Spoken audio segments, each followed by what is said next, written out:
দাও ইখলাস এমন মোরে ইয়া ইলাহি।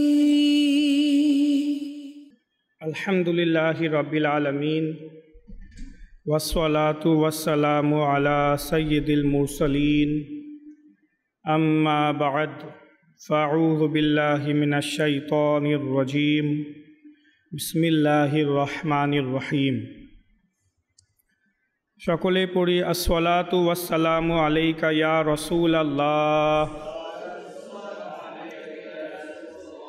আসসালাতু ওয়াসসালামু আলাইকা ইয়া হাবিবাল্লাহ,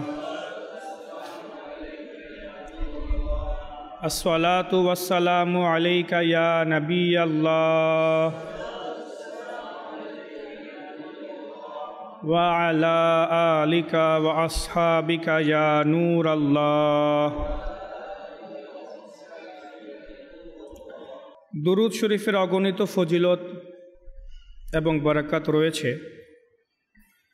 জামিউস সগীর নামক কিতাবে বর্ণিত প্রিয় নবী রাসূল আরবি সাল্লাল্লাহু তাআলা আলাইহি ওয়া আলিহি ওয়াসাল্লাম ইরশাদ করেন, আমার উপর দুরূদ শরীফ পাঠ করো, পুলসিরাতে তা তোমাদের জন্য নূর হবে। যে ব্যক্তি জুমার দিন আমার উপর ৮০ বার দুরূদ শরীফ পাঠ করবে, তার ৮০ বছরের গুনাহ ক্ষমা হয়ে যাবে। আমরা প্রিয় নবী সাল্লাল্লাহু আলাইহি ওয়াসাল্লামের উপর দুরূদ শরীফ পাঠ করার সৌভাগ্য অর্জন করি। ইয়া রাসূলাল্লাহি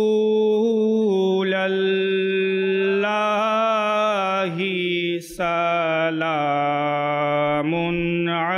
আলাইক, ইয়া হাবিবাল্লাহি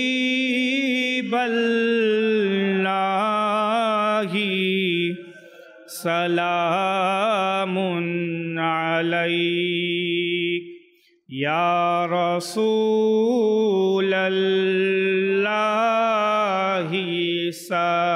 সালামুন আলাইক, ইয়া হাবিবাল্লাহি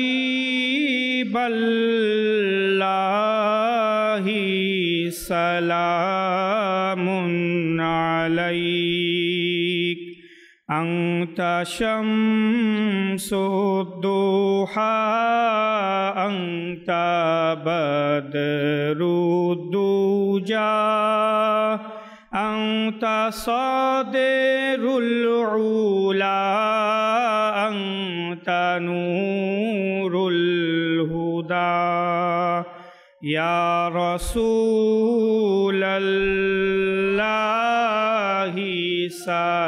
সালামুন, ইয়া হাবিবাল্লাহি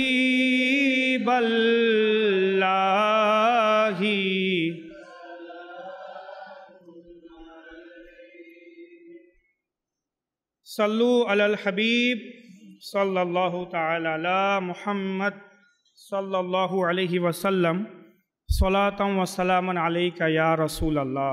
قال الله تبارك وتعالى في القرآن المجيد بسم الله الرحمن الرحيم وضرب الله مثلا الرجلين أحدهما أبكم لا يقدر على شيء وهو كل على مولاه أينما يوجهه لا يأتي بخير।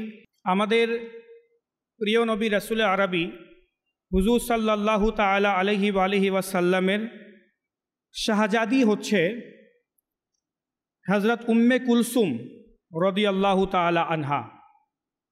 তিনি প্রিয় নবী সাল্লাল্লাহু আলাইহি ওয়াসাল্লামের আরেক রাজকন্যা বা কন্যা সন্তান হযরত রোকিয়া রাদিয়াল্লাহু তাআলা আনহা থেকে ছোট এবং মা ফাতেমাতুজ জহরা রাদিয়াল্লাহু তাআলা আনহা থেকে বড় ছিলেন। প্রিয় নবী সাল্লাল্লাহু তাআলা আলাইহি ওয়াসাল্লাম হযরত রোকিয়ার বিবাহ হযরত উসমানে গনি রাদিয়াল্লাহু তাআলা আনহুর সঙ্গে সম্পন্ন করেছিলেন। এরপর যখন হযরত রোকিয়ার ওয়াফাত হয়, তখন আল্লাহ তাবারাকা ওয়া তাআলার হুকুমে আমাদের প্রিয় নবী সাল্লাল্লাহু আলাইহি ওয়াসাল্লাম নিজের আরেক কন্যা সন্তান হযরত উম্মে কুলসুম রাদিয়াল্লাহু তাআলা আনহার বিবাহ হযরত উসমানে গনি রাদিয়াল্লাহু তাআলা আনহুর সঙ্গে সম্পূর্ণ করেন। একদিন হযরত উম্মে কুলসুম রাদিয়াল্লাহু তাআলা আনহু রাসূলুল্লাহ সাল্লাল্লাহু আলাইহি ওয়াসাল্লামের দরবারে আরজ করলেন, ইয়া রাসূলুল্লাহ, হে আমার বাবা, জওজু ফাতেমাতা খয়রুম মিন জওজি। তিনি বলেন, হে আমার বাবা, ফাতেমার স্বামী আমার স্বামী থেকে উত্তম। ফাতেমার স্বামীকে হযরত সাইয়েদুনা মাওলা আলী রাদিয়াল্লাহু তাআলা আনহু। আর হযরত উম্মে কুলসুম যিনি বলছেন তার স্বামী হচ্ছে হযরত উসমানে গনি রাদিয়াল্লাহু তাআলা আনহু। তো বলছেন ফাতেমার স্বামী অর্থাৎ মাওলা আলী আমার স্বামী হযরত উসমান থেকে বেশি উত্তম। তো এই কথা শুনে প্রিয় নবী সাল্লাল্লাহু তাআলা আলাইহি ওয়াসাল্লাম কিছুক্ষণ নীরব রইলেন।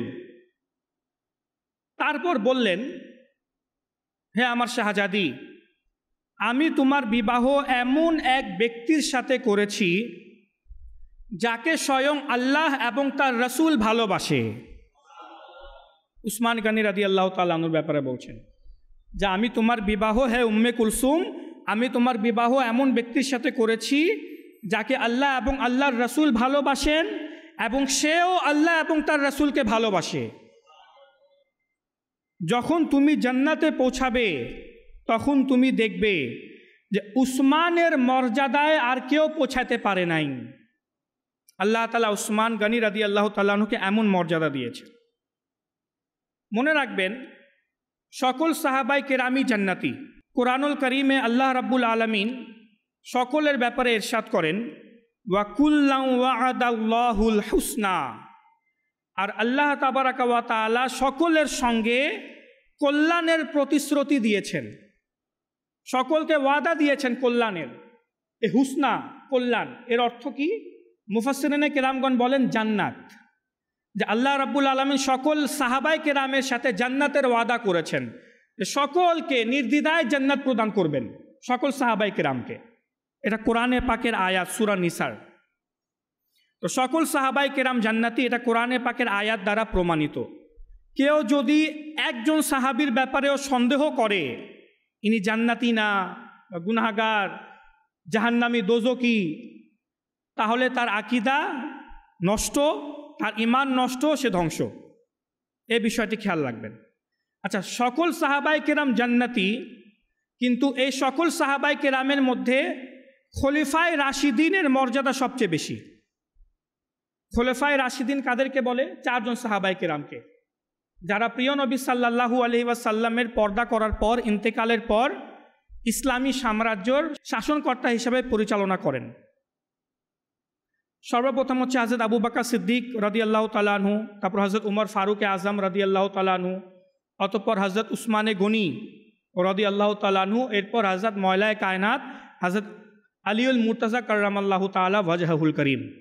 এই 4 জন সাহাবায়ে কেরামকে খলিফায়ে রাশিদিন বলা হয়, যাদের মর্যাদা সকল সাহাবায়ে কেরামের মধ্যে সবচেয়ে ঊর্ধ্বে, সবচেয়ে বেশি। এখন এই 4 জন খলিফার মধ্যেও আবার শ্রেণী বিন্যাস আছে। যেমন এই 4 জনের মধ্যে সবচেয়ে বেশি মর্যাদা কার আমরা অনেকে জানি না। সবচেয়ে বেশি মর্যাদা হচ্ছে হযরত আবু বকর সিদ্দিকের রাদিয়াল্লাহু তাআলা আনহু। তারপর দ্বিতীয় স্থানে হযরত উমর ফারুক আজমের, উমর রাদিয়াল্লাহু তাআলা আনহু। তারপর তৃতীয় স্থানে হযরত উসমানে গনি রাদিয়াল্লাহু তাআলা আনহু, মাথায় বসিয়ে নেন। তারপর চতুর্থ নম্বরে গিয়ে হযরত আলী রাদিয়াল্লাহু তাআলা আনহু।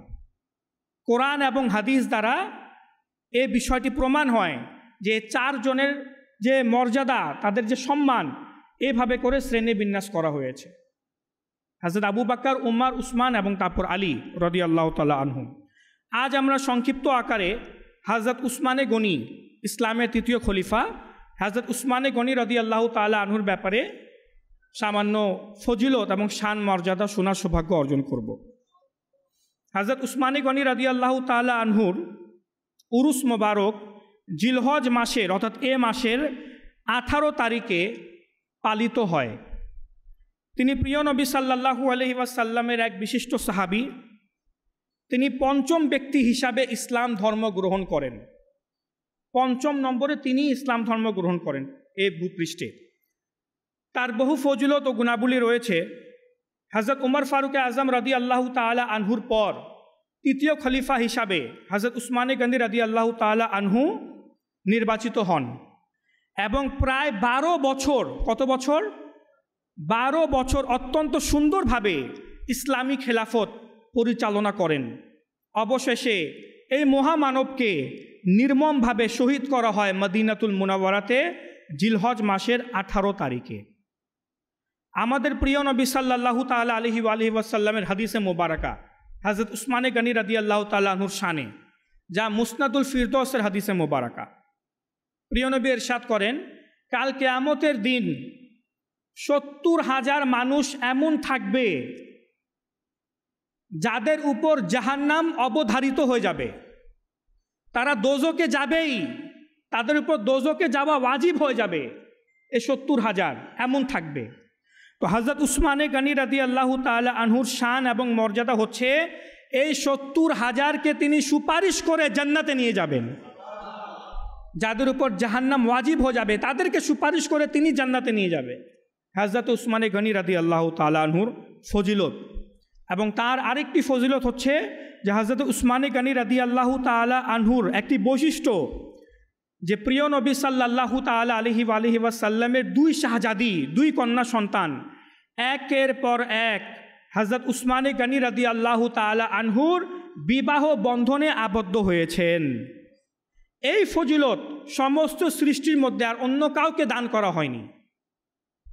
প্রায় 1,24,000 নবী রাসূলগণ পৃথিবীতে এসেছেন। আল্লাহ তাআলা এদের মধ্যে অনেককেই কন্যা সন্তান দান করেছেন এই নবী রাসূলদের মধ্যে, আর তারা সকলেই কারো না কারোর সাথে নিজের শাহজাদিদের বিবাহও দিয়েছেন। কিন্তু এই বিশ্বজগতে হযরত উসমানে গনি রাদিয়াল্লাহু তাআলা আনহু এমন একজন মহামানব, এমন একজন ব্যক্তি যিনি প্রিয় নবীর 2টা কন্যা সন্তানের সাথে একের পর এক বিবাহ করেছেন। এই কারণে হযরত উসমানে গনি রাদিয়াল্লাহু তাআলা আনহুকে যুন নুরাইন বলা হয়, 2 নূর বিশিষ্ট সাহাবী। তারিখে ইবনে সাকিরের মধ্যে রয়েছে, একবার প্রিয় নবীর সামনে সাহাবায়ে কেরামগণ হযরত উসমানে গনি রাদিয়াল্লাহু তাআলা আনহুর সুআলোচনা, ভালো আলোচনা করছিলেন। এমত অবস্থায় প্রিয় নবী বলে উঠলেন, উসমান তো সম্পূর্ণ নূর। তো সাহাবায়ে কেরামগণ জিজ্ঞাসা করলেন যে ইয়া রাসূলুল্লাহ, নূর দ্বারা উদ্দেশ্য কি? উসমান যে নূর, এর দ্বারা উদ্দেশ্য কি?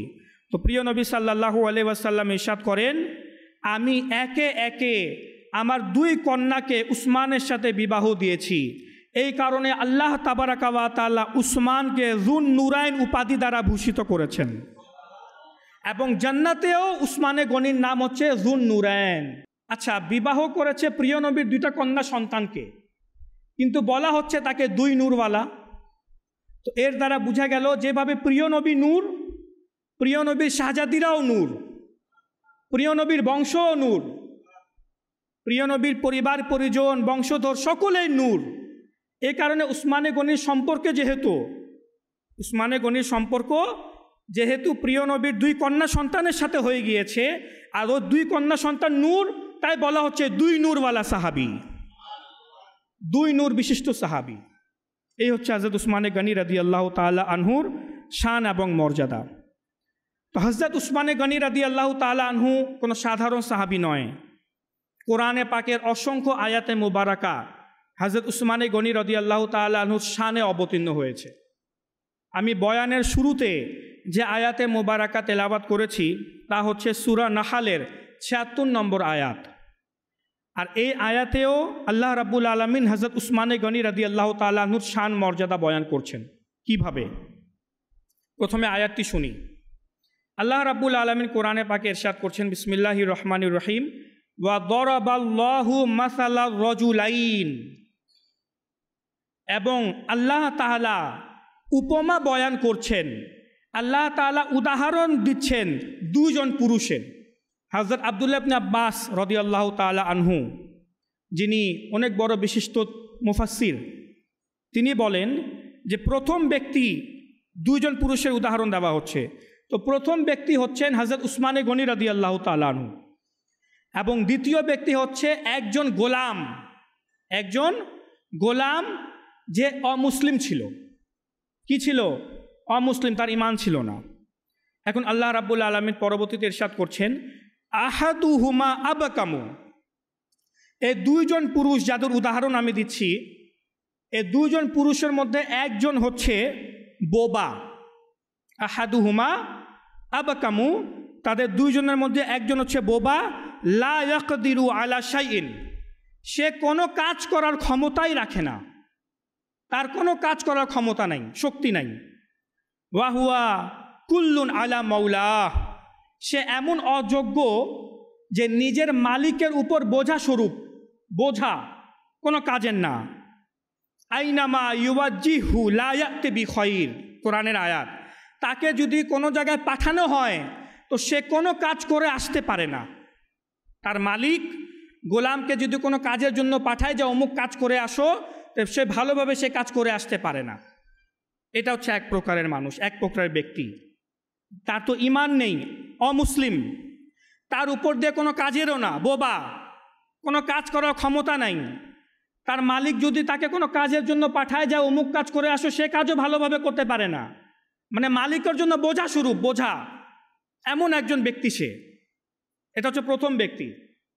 এরপর আল্লাহ রাব্বুল আলামিন ইরশাদ করছেন, হাল ইয়াস্তাবি হুয়া ওয়া মান ইয়া'মুরু বিল আদলি ওয়া হুয়া আলা সিরাতিম মুস্তাকিম, এমন ব্যক্তি, এমন গোলাম যে কোনো কাজের না, সে কি সমান হতে পারে ওই ব্যক্তির যে ন্যায় বিচারের আদেশ দেয় এবং সরল পথে প্রতিষ্ঠিত? দ্বিতীয় ব্যক্তিকে যে সিরাতে মুস্তাকিমের উপর প্রতিষ্ঠিত, সঠিক পথে প্রতিষ্ঠিত, নিজে ভালো কাজ করে, নেক কাজ করে, আল্লাহর ইবাদত করে, আবার মানুষদেরকেও ন্যায় বিচারের দাওয়াত দেয়, ন্যায় বিচারের আদেশ দেয়, ভালো কাজের ব্যাপারে দাওয়াত দেয়, ভালো কাজ করার উপদেশ দেয়, নিজেও ভালো কাজ করে, অন্য মানুষদেরকেও ভালো কাজ করার নির্দেশ দেয়। এটা হচ্ছে আরেক প্রকারের মানুষ, আরেক প্রকারের ব্যক্তি, যার উদাহরণ আল্লাহ তাআলা দিচ্ছেন। এরপর মহান আল্লাহ রাব্বুল আলামিন ইরশাদ করছেন যে ওই যে প্রথমে যার আলোচনা করা হয়েছে, গোলাম, অযোগ্য গোলাম, অমুসলিম, কোনো কাজেরও না, সব দিক দিয়ে অযোগ্য, ওই ব্যক্তি, আর আরেক দিকে এ ব্যক্তি যে নেক কাজ করে, মানুষদেরকে ভালো কাজের উপদেশ দেয়, এরা কি সমান হতে পারে? একদিকে একজন মুসলমান, নেককার, পরেজগার, মানুষদেরকে ভালো কাজের দাওয়াতও দেয়, আর অপরদিকে একজন গোলাম, অমুসলিম, কোনো কাজেরও না। তো এ ব্যক্তি, এ গোলাম, আর একদিকে ওই ভালো মানুষ, সে কি সমান হতে পারে? তারা কখনো সমান হতে পারবে না, তাদের মধ্যে আসমান জমিন তফাত। তো আল্লাহ রাব্বুল আলামিন ইরশাদ করছেন, ওই যে মানুষ নেকির কাজ করে, ভালো কাজ করে, এই হচ্ছে হযরত উসমানে গনি রাদিয়াল্লাহু তাআলা আনহু। তো এই হযরত উসমানে গনি রাদিয়াল্লাহু তাআলা আনহুর সাথে ওই গোলামের তো কোনো তুলনাই হয় না, আসমান জমিন তফাত। হাল ইয়াস্তাবি, এদের মধ্যে এরা কি সমান হতে পারে? দুই প্রকারের মানুষ না, এরা সমান হতে পারে না, এদের মধ্যে অনেক পার্থক্য আছে, আসমান জমিন তফাত রয়েছে। আল্লাহ রাব্বুল আলামিন এই উদাহরণ এখানে বয়ান করছেন। এই উদাহরণ দ্বারা আমরা বুঝতে পারলাম যে মুসলমান এবং অমুসলমান কখনো সমান হতে পারে না। আল্লাহ তাআলার দরবারে মুসলিম এবং অমুসলিম, যে আল্লাহ বিশ্বাসী এবং যে আল্লাহ বিশ্বাসী না, কখনো সমান হতে পারে না। অনুরূপভাবে যে আল্লাহ তাআলার ইবাদত করে, তাকওয়া পরায়ণ ব্যক্তি, পরহেজগার ব্যক্তি, আর অপরদিকে অবাধ্য ব্যক্তি যে আল্লাহর ইবাদত করে না, এদের মধ্যেও আসমান জমিন তফাত রয়েছে। আল্লাহ তাআলার দরবারে যে ব্যক্তি নেকির কাজ করে, ইবাদত করে, আবার মানুষদেরকে ভালো কাজের দাওয়াত দেয়, এদের মর্যাদা অনেক বেশি। আর যে ব্যক্তি ইবাদত করে না, অলসতা করে, ভালো কাজ করে না, আল্লাহর নাফরমানি করে, এদের অবস্থা হচ্ছে আল্লাহ তাআলার দরবারে ওই গোলামের মতো, যে অযোগ্য, কোনো কাজ করে না, নিজের মালিকের উপর বোঝা স্বরূপ। আল্লাহ তাআলার দরবারে এদের কোনো মর্যাদা নাই। হযরত মূসা আলাইহিস সালামের দরবারে একবার বনি ইসরাইলেরা জিজ্ঞাসা করলো যে, হে মূসা আলাইহিস সালাম, আল্লাহ তাআলা তো নিজের মখলুককে ভালোবাসেন, আল্লাহ তাআলা নিজের বান্দাদেরকে ভালোবাসে, তাহলে আবার নিজের বান্দাদেরকে শাস্তি দেয় কিভাবে? যেমন মা নিজের সন্তানকে ভালোবাসে, তো শাস্তি দিতে পারে না, মায়া দেখায়, মমতা দেখায়। তো আল্লাহ রাব্বুল আলামিন তো মার থেকেও বেশি নিজের বান্দাদের ভালোবাসে, তো কিভাবে আল্লাহ তাআলা নিজের বান্দাদেরকে আযাব দেয়, শাস্তি দেয়? এই প্রশ্ন আবার মুসা আলাইহিস সালাম আল্লাহ তাবারাকা ওয়া তাআলাকে জিজ্ঞাসা করলেন যে হে মওলা, তুমি তো তোমার বান্দাদের সৃষ্টি করেছো, ভালোবাসো, আবার আযাব দাও কেন, কিভাবে দাও? তো আল্লাহ রাব্বুল আলামিন ইরশাদ করেন, হে মুসা, তুমি একটি মাঠের মধ্যে গম বপন করো। তো মুসা আলাইহিস সালাম গমের বীজ একটি স্থানে বপন করলেন। সময় মতো ফসল উঠল এবং তা পেকেও গেল। এরপর আদেশ হলো যে ফসল কেটে ফেলো। ফসল কাটা হলো। এরপর আল্লাহ তাআলা আদেশ করেন, মুসা, এর মধ্যে থেকে দানাগুলো আলাদা করো। দানাসমূহ আলাদা করা হলো। এরপর আল্লাহ তাআলা বলেন, মুসা, এখন আর কি বাকি থাকলো? তো মুসা আলাইহিস সালাম ইরশাদ করেন, হে আল্লাহ, শুধু খোসাগুলো বাকি রয়ে গেল, ভুষোগুলো বাকি থেকে গেল। আল্লাহ রাব্বুল আলামিন জিজ্ঞাসা করলেন, এটা দিয়ে কি করা হয়? এই খোসাগুলো বা ভুষোগুলো দিয়ে কি করা হয়? তো মুসা আলাইহিস সালাম উত্তর দিলেন, হে আল্লাহ, এগুলো তো কোনো কাজের না। কাজের জিনিস ছিল দানা, আর ও দানাগুলো আমরা আলাদা করে ফেলেছি। এগুলো তো কোনো কাজের না। আল্লাহ রাব্বুল আলামিন তখন ইরশাদ করলেন, হে মুসা, ঠিক তেমনই যে বান্দা এই খোসাগুলোর মতো অকার্যকর, নিরর্থক এবং ব্যর্থ হয়ে যায় এবং আমার কোনো ইবাদত করে না, কোনো কাজের হয় না, অযোগ্য হয়ে ওঠে, তাকেই আমি আযাব দিয়ে থাকি। যেভাবে মানুষেরা খোসাগুলো ফেলে দেয়, আমার নিকটে বান্দাগুলো ঠিক তেমনই, কোনো কাজের না, আমি তাদেরকে শাস্তি দিয়ে থাকি, জাহান্নামে নিক্ষেপ করে দেই আর তাদেরকে আযাব দেই। তো আল্লাহ তাআলার দরবারে যারা তাকওয়া পরায়ণ ব্যক্তি, নামাজ পড়ে, রোজা রাখে, নফল ইবাদত করে, আমানতদার, সত্যবাদী, ভালো ব্যক্তি, আল্লাহ তাআলার দরবারে তাদের মর্যাদা বেশি। আর যারা আমানতের খেয়ানত করে, নামাজও পড়ে না, আল্লাহ তাআলার নাফরমানি করে, কথায় কথায় মিথ্যা, গীবত, চুগলখড়ি, গুনাহের মূলক কাজের মধ্যে লিপ্ত, তাদের উদাহরণ আল্লাহ তাআলার দরবারে খোসার ন্যায়। দানাগুলো আলাদা করার পর যে খোসাগুলো পড়ে থাকে, মানুষ ফেলে দেয়, এই খোসার ন্যায়।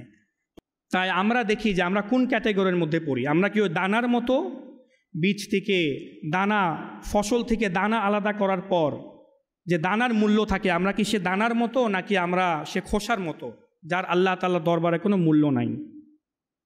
যাই হোক, এই আয়াতে মোবারকা দ্বারা, যে আয়াতে মোবারকার ব্যাখ্যা আমরা শুনলাম, এর দ্বারা আমরা জানতে পারলাম যে হযরত উসমানে গনি রাদিয়াল্লাহু তাআলা আনহুর দুইটি শান আল্লাহ তাআলা বয়ান করেছেন।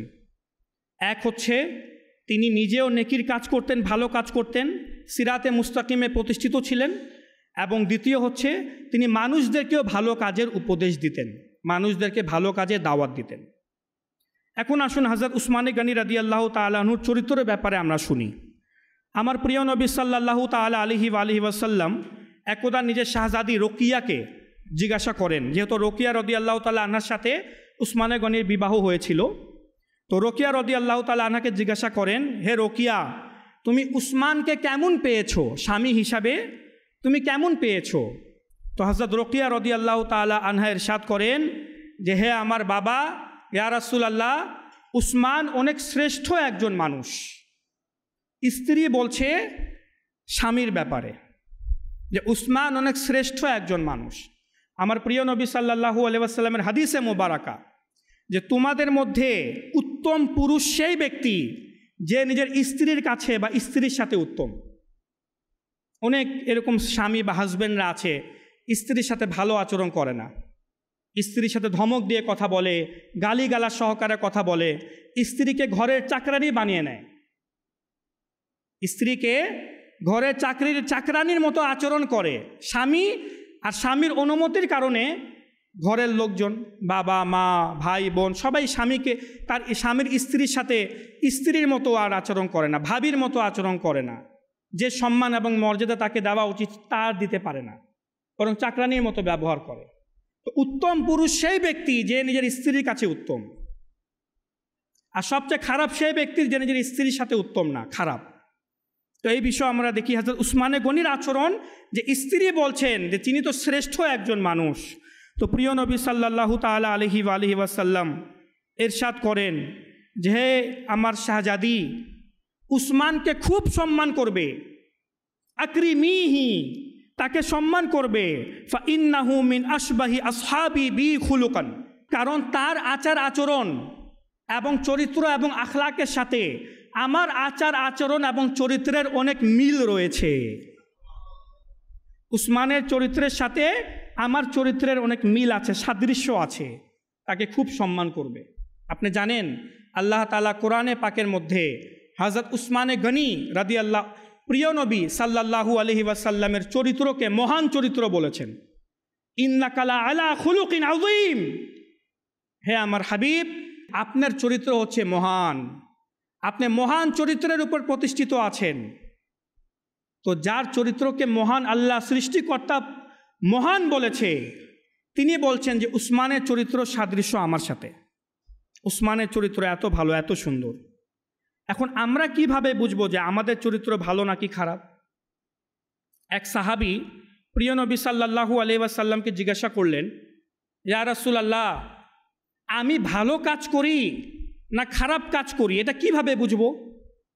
কারণ আমি যে কাজই করি আমাকে তো মনে হবে আমার কাজ ভালো, আমাকে তো আমার কাজ ভালোই মনে হবে। তো আমি ভালো কাজ করছি না খারাপ কাজ করছি, এটা আমি কিভাবে আইডেন্টিফাই করব, নিজেকে কিভাবে বুঝাবো হ্যাঁ এটা কাজটা ভালো? তো প্রিয় নবী সাল্লাল্লাহু তাআলা আলাইহি ওয়াসাল্লাম ইরশাদ করেন, এটা ইবনে মাজাহ শরীফের হাদিস, সিয়াসিত্তার হাদিসের কিতাব। হুজুর সাল্লাল্লাহু আলাইহি ওয়াসাল্লাম ইরশাদ করেন, যদি তোমার প্রতিবেশী, তোমার ঘরের পাশে যে প্রতিবেশী, তোমার প্রতিবেশী যদি তোমার কাজ দেখে বলে যে হ্যাঁ আপনি ভালো কাজ করেছেন, তাহলে বুঝে নেবে তুমি ভালো কাজ করেছো। আর যদি তোমার প্রতিবেশী তোমাকে বলে তুমি ভালো কাজ করো নাই, তাহলে বুঝে নেবে তুমি ভালো কাজ করো নাই, তোমার কাজটি খারাপ। হুজুর সাল্লাল্লাহু আলাইহি ওয়াসাল্লামের হাদিসে মুবারাকা এটি। এর দ্বারা বোঝা গেল প্রতিবেশী প্রকৃতপক্ষে আমাদের চরিত্রের মানদণ্ড। আমার সাথী যে আমার পাশের ফ্ল্যাটে থাকে বা আমার পাশের বিল্ডিংয়ে থাকে, ডান পাশে বাম পাশে বা সামনে বা পিছনে যারা আছে আমার প্রতিবেশী, এরা সাক্ষী দিবে যে আমার চরিত্র কেমন, আমার আখলাক কেমন। আমার বন্ধু সাক্ষী দিবে আমার আখলাক কেমন, আমার চরিত্র কেমন। আমি স্কুলে পড়াশোনা করি, আমি কলেজে পড়ি, ইউনিভার্সিটিতে পড়ি, আমার ক্লাস বেঞ্চারও আমার প্রতিবেশী, আমার সাথী, সে সাক্ষ্য দিবে যে আমার আচরণ কেমন, আমার আখলাক কেমন। আমার কলিগ সাক্ষ্য দিবে যে আমার আচরণ কেমন, আমার আখলাক কেমন। আমি যেখানে চাকরি করছি সেখানে আমার সাথীরা, আমার তারা আমাকে সাক্ষী দিবে। প্রতিবেশী হচ্ছে মানদণ্ড আমাদের চরিত্রের, আমার চরিত্র ভালো নাকি খারাপ। যদি বলা যায় আপনি খারাপ করেছেন তাহলে খারাপ। আমাদেরকে দেখতে হবে যে আমাদের আচার আচরণ আমাদের প্রতিবেশীর সাথে, আমাদের সাথীদের সাথে কেমন। এখানে প্রতিবেশী সকল অর্থে আপনি ব্যবহার করতে পারবেন, যা হাদিসের ব্যাখ্যায় এসেছে। আপনার বন্ধু, আপনার ক্লাস ফেলো, আপনার কালিগ, আপনার ঘরের প্রতিবেশী, সবাই একটা শব্দের অন্তর্ভুক্ত। এখন আমরা দেখি যে আমাদের আচরণ কেমন। আমাদের আচরণ দ্বারা কি আমাদের প্রতিবেশী কষ্ট পাচ্ছে? আমাদের আচরণ দ্বারা কি আমাদের প্রতিবেশী রাতে ঘুমাতে পারে না? আমাদের আচরণের কারণে আমাদের প্রতিবেশী আমাদের থেকে বিরক্ত? আমরা কি আমাদের প্রতিবেশী সাথীদের সাথে কি খারাপ আচরণ করি? এ সকল বিষয় আমাদের দেখার উচিত। হাদিসে মোবারাকাতে রয়েছে, প্রিয় নবী সাল্লাল্লাহু তাআলা আলাইহি ওয়াসাল্লাম 3 বার ইরশাদ করেন, ওয়াল্লাহ লা ইউমিনু, ওয়াল্লাহ লা ইউমিনু, ওয়াল্লাহ লা ইউমিনু। খোদার কসম, এমন ব্যক্তি মুমিন হতেই পারে না, এমন ব্যক্তি মুমিন হতেই পারে না, এমন ব্যক্তি মুমিন হতে পারে না। তো সাহাবায়ে কেরামগণ জিজ্ঞাসা করলেন, ইয়া রাসূলুল্লাহ, সে ব্যক্তি কে যে মুমিন না? তো প্রিয় নবী সাল্লাল্লাহু আলাইহি ওয়াসাল্লাম ইরশাদ করেন, সে ব্যক্তি যার খারাপ আচরণ ও মন্দ কাজ থেকে তার প্রতিবেশী নিরাপদ না। যার খারাপ আচরণ দ্বারা, তার আখলাক দ্বারা, তার কাজকর্ম দ্বারা তার প্রতিবেশী নিরাপদ না, সে মুমিন হতে পারে না। বুখারী শরীফের হাদিসে মোবারকা, একবার সাহাবায়ে কেরামগণ জিজ্ঞাসা করলেন, ইয়া রাসূলুল্লাহ, এক মহিলা আছে, ইন্না ফুলানাতান তাকুমুল লাইলা ওয়া তাসুম। ইয়া রাসূলুল্লাহ, এক মহিলা আছে যে রাতভর জেগে ইবাদত করে, তাহাজ্জুদ পড়ে, রোজা রাখে, তাসাদ্দাকা, সাদকাও দেয়, ইবাদত করে, রাত দিন সারা রাত ইবাদতে বিভোর থাকে, কিন্তু তার জবান দ্বারা, তার মুখ থেকে বের হওয়া কথা দ্বারা, তার আচার আচরণ দ্বারা তার প্রতিবেশী, তার সাথীরা কষ্ট পায়। সে কি জান্নাতি? তো প্রিয় নবী সাল্লাল্লাহু আলাইহি ওয়াসাল্লাম ইরশাদ করেন, লা খায়রা ফিহা। হ্যাঁ, সে যদিও বা নামাজ পড়ুক, রোজা রাখুক, সদকা দান খয়রাত করুক না কেন, যেহেতু তার আচার আচরণ ভালো না, তার কারণে তার প্রতিবেশীরা কষ্ট পায়, তো জেনে রাখো লা খয়রা ফিহা, তার মধ্যে কোনো কল্যাণ নেই, তার মধ্যে কোনো কল্যাণ নেই। হিয়া মিন আহলিন নার, এবং সে দোজকবাসীদের অন্তর্ভুক্ত, সে জাহান্নামে যাবে। বা ফুলানাতুন তুসাল্লিল মাকতুবাত ওয়া তাসাদ্দাকা বিআসওয়ার ওয়ালা তুযি আহাদা। সাহাবায়ে কেরামগণ জিজ্ঞাসা করলেন, ইয়া রাসূলুল্লাহ, আবার অপর দিকে আরেকজন মহিলা আছে যে 5 ওয়াক্ত নামাজ পড়ে, বেশি রাত দিন ইবাদত করতে পারে না, রাত দিন ইবাদত করতে পারে না, 5 ওয়াক্ত নামাজ পড়ে, রমজান মাসের রোজাও রাখে, যা জাকাত ফরজ সে জাকাতও আদায় করে, বেশি নফল সদকা দান খয়রাতও তেমন করতে পারে না, সামর্থ্য নাই, কিন্তু যা ফরজ এর উপর আমল করে, কিন্তু মানুষদের কষ্ট দেয় না, তার দ্বারা তার প্রতিবেশী তার সাথীরা কষ্ট পায় না, এর ব্যাপারে আপনার মতামত কি? তো প্রিয় নবী সাল্লাল্লাহু আলাইহি ওয়াসাল্লাম ইরশাদ করলেন, হিয়া মিন আহলিল জান্নাহ, সে হচ্ছে জান্নাতবাসীদের অন্তর্ভুক্ত। তো নিজের আখলাক আচরণ, নিজের প্রতিবেশীদের সাথে, বন্ধু বান্ধবদের সাথে, সাথীদের সাথে, কালিগদের সাথে, ক্লাস ফেলোর সাথে, পরিবার পরিজনের সাথে আপনার যেমন হবে, আপনার মৃত্যুর পর আপনার পরিণাম ঠিক তেমনই হবে। চরিত্র আল্লাহ তাআলার দরবারে খুব গুরুত্বপূর্ণ এক বিষয়। আপনার চরিত্র ভালো থাকলে আল্লাহ তাআলা আপনার প্রতি খুশি, কিন্তু যদি আপনার চরিত্র আপনার প্রতিবেশীর সাথে, সাথীদের সাথে খারাপ থাকলে, তাহলে আল্লাহ এবং আল্লাহর রাসূল আপনার থেকে নারাজ। তাই নিজের চরিত্রকে সুন্দর করুন, নিজের আচার আচরণ, নিজের ভাষা, এগুলোকে সুন্দর করুন, ভালো করুন। আল্লাহ রাব্বুল আলামিন আমাদেরকে নিজের চরিত্রকে সুন্দর করার তৌফিক দান করুক। আমিন বিজাহিন নবীল আমিন সাল্লাল্লাহু তাআলা আলাইহি ওয়া আলিহি ওয়াসাল্লাম।